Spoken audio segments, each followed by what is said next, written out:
anybody in here who has a different tune, who can put your hands together and bless the Lord because you got the Holy Spirit on the inside?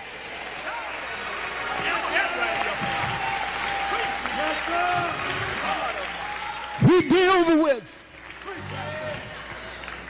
to the praise of his glory.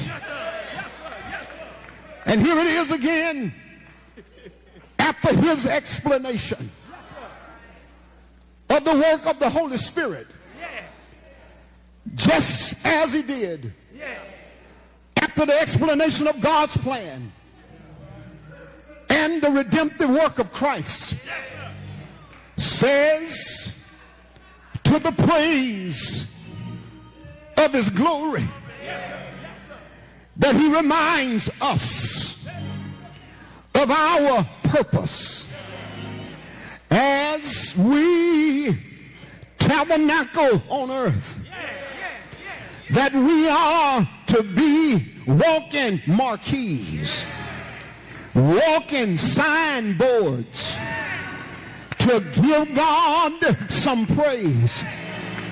When you look back over your life and you see where the Lord has brought you from, you ought to give God some praise. When you look at what God has done for you, knowing that you don't deserve it, but the Lord, he does it anyhow, you ought to give God some praise. When you look at the valleys that the Lord brought you through, and when you look at the hills that you have crossed over, you ought to give God some praise. When you look at the troubles that the Lord has delivered you out of, you know you couldn't make it on your own. You ought to give God some praise. When you look at the sickness that the Lord touched you and healed your body, you ought to give God some praise.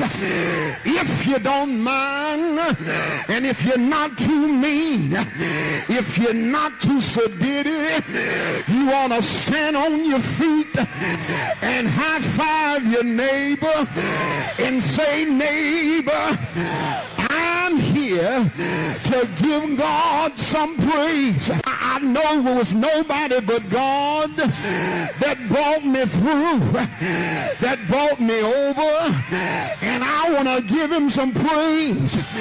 So excuse me, neighbor, if I'm getting on your nerves.